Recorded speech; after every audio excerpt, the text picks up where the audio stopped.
Fala galerinha, beleza? Mais uma aula de biologia aqui com o professor Beraldo. Se você quer aprender tudo sobre biologia e ainda por cima aproveitar uma boa aula, vem comigo que aqui é o lugar certo. Bora pra aula, pessoal. Bom, pessoal, hoje a nossa aula vai ser sobre o tecido conjuntivo. Mais especificamente, a gente vai falar, por exemplo, sobre o tecido adiposo, sobre o tecido cartilaginoso, sobre tecido conjuntivo denso, sobre tecido conjuntivo frouxo, sobre tecido ósseo, tá? A gente vai, dentro da histologia, conhecer tudo que tem para conhecer sobre o tecido conjuntivo e principalmente as suas funções e aonde a gente encontra cada um desses tecidos no nosso organismo, dentro do nosso corpo. Tá? Por que será que existem algumas cartilagens que são mais duras, outras cartilagens que são mais moles? Por que nós temos diferenças entre ligamentos, entre tendões, as inserções feitas nos músculos ou as inserções feitas nos ossos? Tudo isso você vai ver na nossa aula de hoje. Então, vem comigo aqui com o slide que eu vou mostrar para você com umas figuras muito boas o que eu estou falando sobre esse tipo de tecido conjuntivo. Então, bora lá, bora estudar, pessoal.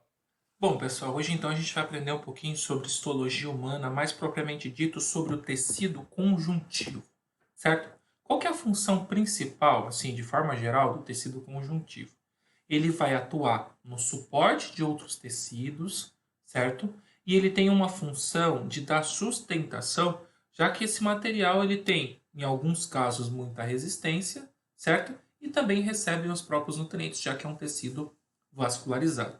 De forma um pouco mais específica, o tecido conjuntivo vai ajudar na formação de fibras, vai ajudar na conexão entre órgãos, vai ajudar na sustentação do corpo, como é o caso do tecido ósseo, vai ajudar no combate contra patógenos, como é o caso dos macrófagos, vai ajudar na reserva de energia no controle térmico, como é o caso dos adipócitos, do tecido adiposo, tá? E também ajuda na produção dos elementos figurados do sangue. A gente vai olhar parte por parte de tudo isso, tá? E ver todos os pontos que estão relacionados com o tecido conjuntivo. Essa imagem, para mim, ela é muito boa de ser estudada. Por quê? Eu pego uma parte do corpo desse atleta que está desenhado ali, que seria o seu cotovelo, e dentro desse corte longitudinal do cotovelo eu consigo observar vários tipos de tecido conjuntivo. Por exemplo, aqui nessa região, deposição de gordura, são células adiposas, ou seja, é o tecido adiposo, um tipo de tecido conjuntivo. Aqui, ó, quando eu falo do osso, eu estou falando de um tecido ósseo, que é um tecido conjuntivo. Cartilagem, que junta um osso ao outro aqui na articulação do cotovelo. Tecido cartilaginoso, tecido conjuntivo. Aqui, ó, tecido conjuntivo frouxo, que vai estar revestindo, ou logo abaixo, né, mais fácil, do tecido epidérmico, tá? Ali, logo abaixo da derme, fazendo a nutrição do tecido e suporte e tudo mais. Aqui, tecido conjuntivo reticular e tecido conjuntivo denso, que fazem a ligação do ligamento ao músculo e o osso. Tudo isso em conjunto é tecido cartilaginoso, desculpa, é tecido conjuntivo, tá? Então nós temos aí diferentes formas de observação do tecido conjuntivo e diferentes funções e estruturações do mesmo. Para entender melhor o tecido conjuntivo, a gente pode observar 5 células importantíssimas que cumprem diferentes funções dentro do tecido conjuntivo. Como, por exemplo, a primeira delas, fibroblastos. Os fibroblastos são quem vão produzir as fibras colágenas, tá? E estão diretamente relacionadas com os processos de cicatrização. Os macrófagos são as nossas células de defesa. Com toda a reação antigênica, ou seja, entra um antígeno, vai trabalhar o anticorpo, quem faz esse processo é o macrófago. Vai fagocitar ali o corpo estranho, vai ficar em constante vigilância para ver se o corpo está sendo invadido por algum grupo de antígenos, certo? Os mastócitos, ele tem a função de produzir duas substâncias. Uma que impede a coagulação do sangue dentro dos nossos próprios vasos sanguíneos, que é a heparina. E a outra, que é a histamina, que está relacionada com as reações alérgicas. Então, comer alguma coisa, sentir o cheiro de alguma coisa que te provoca uma alergia, a histamina vai entrar em ação. Plasmócitos, eles são os responsáveis por produzir os nossos anticorpos dos mais variados tipos. E as células mesenquimatosas, elas funcionam como as células-tronco do tecido conjuntivo. O que isso quer dizer? São elas as responsáveis por produzir as outras células do tecido conjuntivo. Lembrando essas 5 células, pessoal, pode ter certeza que o primeiro passo para entendimento do tecido conjuntivo foi dado. Bom, o primeiro tipo de tecido conjuntivo que a gente vai estudar é o tecido conjuntivo denso. Qual que é a característica do tecido conjuntivo denso? Você tem na sua formação um número bastante elevado de fibras colágenas, certo? E esse tecido vai se tornar, pela essa elevada quantidade de fibras colágenas, em um tecido que é um pouco menos flexível, porém ele se torna muito resistente, tá? Dentro do tecido conjuntivo denso, nós temos o tecido conjuntivo denso não modelado e o tecido conjuntivo denso modelado. Qual que é a característica do tecido conjuntivo denso não modelado? As suas fibras colágenas, como dá para a gente ver nessa imagem aqui, ó, elas são não organizadas. Olha como está cada uma para uma posição diferente, cada uma em um lado, um sentido diferente. Esse tipo de tecido ele vai revestir rins, vai revestir baço, vai revestir o fígado, vai revestir os ossos, formando lá o que a gente chama de periósteo, vai revestir as cartilagens, sendo chamado de pericôndrio, tá? E ele tem na sua constituição ácido hialurônico, juntamente ali com colágeno e elastina, que vai preencher os espaços entre as células e entre as fibras e manter aquela estrutura sempre bastante hidratada e elástica, certo? Esse tecido ele não precisa ser resistente à tração, porque ele só está revestindo órgãos, como é o caso dos rins, baço, como já foi falado. Diferente do tecido conjuntivo denso modelado. O tecido conjuntivo denso modelado, como a própria imagem já mostra, nós temos as fibras todas organizadas em um mesmo sentido. Observando aqui, ó, as fibras estão todas na mesma direção. E esse posicionamento das fibras na mesma direção traz maior resistência ao tecido conjuntivo, porém traz menos elasticidade. Mas é exatamente isso que a gente precisa, porque o tecido conjuntivo denso modelado, ele vai estar ali, ele é encontrado, na verdade, em tendões e ligamentos, que são estruturas que fazem a ligação entre o músculo e o osso e servem como transmissores de energia. Como assim? Quando o músculo contrai, é o tendão que transfere a energia dessa contração para o osso para fazer, por exemplo, o movimento de levantamento do braço. Se esse tecido conjuntivo modelado fosse pouco resistente, assim que o músculo ativasse a tração, ele poderia se romper. Então está aí a importância dele ser resistente. Segunda coisa, se ele fosse elástico, a energia aplicada pelo músculo no movimento não seria 100% transferida para o osso, porque parte dela ia ser perdida na forma de energia elástica. Tá? Então essa característica do tecido conjuntivo modelado, denso modelado, é extremamente importante. Tá? Outra coisa interessante, que é uma forma da gente conseguir pensar. As cordas que são mais resistentes, elas são fios trançados, ou seja, eu nunca pego um fio único, eu pego vários fios, organizo, tranço eles, depois pego essas tranças, tranço mais, aí eu vou ter uma corda super resistente. Diferente se eu colocasse as fibras ali todas bagunçadas de qualquer forma, tá? Esse é o tecido conjuntivo denso não modelado e modelado. Agora a gente tem um tecido conjuntivo frouxo, tá? Ele se encontra abaixo da epiderme, certo? É constituído por um número de fibras colágenas bem mais baixo quando comparado ao tecido conjuntivo denso. Tem poucas fibras elásticas, tá? Tem poucas fibras reticulares, certo? Vai ser um tecido agora mais flexível, porém pouco resistente, diferente do tecido conjuntivo denso. Agora eu tenho uma baixa resistência. Por quê? Porque a função dele é preencher espaços entre, por exemplo, a pele e os ossos. Ele tem a função de dar suporte e nutrição a outros tecidos, como os tecidos epiteliais. Ele está ali envolvendo nervos, envolvendo vasos sanguíneos, envolvendo vasos linfáticos e está relacionado diretamente com o processo de cicatrização de lesão. Ou seja, para todas as suas funções, eu não preciso que ele seja resistente. Ele não está ali segurando trações, segurando forças, não. Ele está ali só para revestir, para nutrir, para sustentar. Tudo bem? Agora nós temos o tecido cartilaginoso. As cartilagens, pessoal, elas têm uma rigidez intermediária. Tá? Elas são elásticas, elas também são flexíveis. Elas permitem determinadas modelações, como é o caso, por exemplo, da cartilagem da nossa orelha e da cartilagem do nariz. Mas elas também, por estarem em determinados pontos do corpo e serem levemente elásticas e flexíveis, elas têm a capacidade de diminuir o impacto.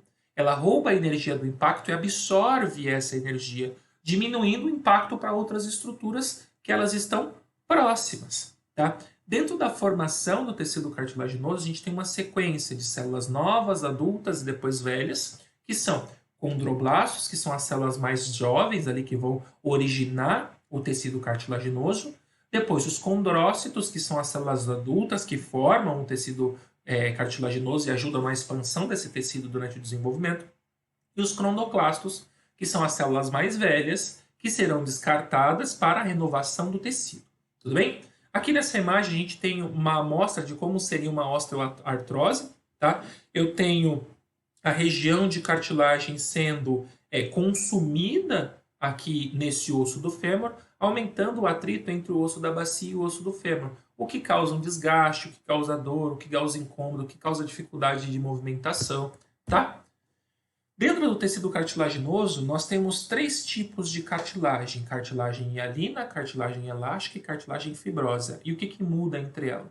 Muda a quantidade das fibras existentes. Por exemplo, a hialina tem uma quantidade de fibras colágena moderada, certo? E ela é encontrada, por exemplo, no nariz, na laringe, na traqueia, nos brônquios, nas costelas, nos ossos longos e também nos fetos durante o seu processo de desenvolvimento.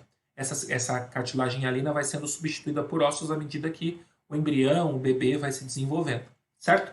A cartilagem elástica, como o próprio nome já diz, ela tem poucas fibras elásticas, tem poucas fibras colágenas, mas tem muitas fibras elásticas. E é onde a gente encontra epiglote, orelha, laringe, que são cartilagens que se movimentam, que se moldam, que podem se dobrar, tá? Agora, a cartilagem fibrosa, de novo, atenção ao nome, ela é fibrosa porque ela tem grande quantidade de fibras, certo? Para fazer com que essa cartilagem se torne mais resistente, resistindo à pressão, resistindo ao excesso de peso, tá? Então a gente encontra, por exemplo, a cartilagem fibrosa formando os discos intervertebrais, formando os tendões, formando as cartilagens nos joelhos ali entre o fêmur, a tíbia e a fíbula, nessa conexão do joelho, você tem cartilagem fibrosa, porque resiste ao impacto do nosso locomover, ao andar, ao pular. Esse impacto é distribuído entre as cartilagens do joelho e os discos intervertebrais, certo? Então aí a gente tem as características do tecido cartilaginoso, certo, pessoal? E aí está o tecido ósseo, pessoal. O tecido ósseo a gente pode considerar como tecido conjuntivo mineralizado, porque ela é uma associação entre uma matriz orgânica e uma matriz inorgânica, feita a partir de cálcio, magnésio e fosfato de cálcio, a matriz inorgânica, e a matriz orgânica constitui de fibras colágenas e também de glicoproteínas. O nosso tecido ósseo forma o esqueleto, e o esqueleto tem a função de dar sustentação para o corpo e gerar proteção para alguns órgãos específicos, como é o caso aí da caixa craniana, que ajuda a proteger o nosso cérebro, e a caixa torácica, que ajuda a proteger coração e pulmão, certo? Tudo isso vai dar sustentação para o corpo e também vai dar proteção, tá? Temos também, pessoal, os tecidos dentro do tecido osso, né? Desculpa, os tecidos não, as células que fazem a formação do mesmo. Nós temos células jovens, que são chamadas de osteoblastos, são essas que vão dar origem à matriz óssea, ao tecido ósseo, tá? Depois, essas células, quando se tornam adultas, elas são chamadas de osteócitos, elas que vão fazer a manutenção dos ossos, vão mantê-los inteiros. E caso essas células venham a se degenerar, na verdade elas vão se degenerando à medida que elas vão ganhando idade, elas se transformam em osteoclastos e os osteoclastos são degradados para dar espaço ao aparecimento de novos osteoblastos. Esse, então, é o nosso tecido ósseo. Dentro do tecido ósseo, dá para a gente compreender a sua formação, tá? Então vamos observar mais de perto aqui. Eu tenho nas duas extremidades as epífises, né? Aqui no caso, aqui em cima eu tenho a epífise proximal, aqui embaixo eu tenho a epífise distal. Logo abaixo da epífise eu tenho as metáfises, desculpe. E entre as duas metáfises eu tenho a região que a gente chama de diáfise, que é a região mais oca aqui do osso, tá? Na região da diáfise é onde a gente tem armazenamento da medula, sendo esta a medula óssea vermelha para a produção de elementos figurados do sangue, e à medida que nós vamos envelhecendo e tudo mais, essa medula óssea vermelha vai sendo substituída por medula óssea amarela, que é uma região de armazenamento de lipídios.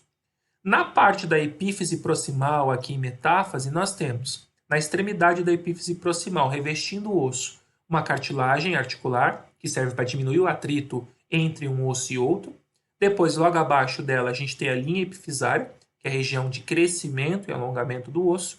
E embaixo, o osso esponjoso propriamente dito, tá? Essa linha epifisária, você tem um acúmulo de cartilagens e depois transformação e produção, de células ósseas, que é regulado pela presença do hormônio do crescimento, que é feito na hipófise, chamado de hormônio GH. Correto, pessoal?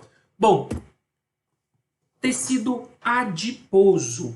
O tecido adiposo, pessoal, ele é formado por pouca matriz extracelular entre as células e tem dentro dele células que são chamadas de adipócitos. Qual que é a principal função do tecido adiposo? Ele vai ser uma forma de armazenamento de energia. Dependendo da situação, ele trabalha como isolante térmico. Ele serve para reduzir os choques mecânicos. Tá? Tudo isso é uma função específica do tecido adiposo.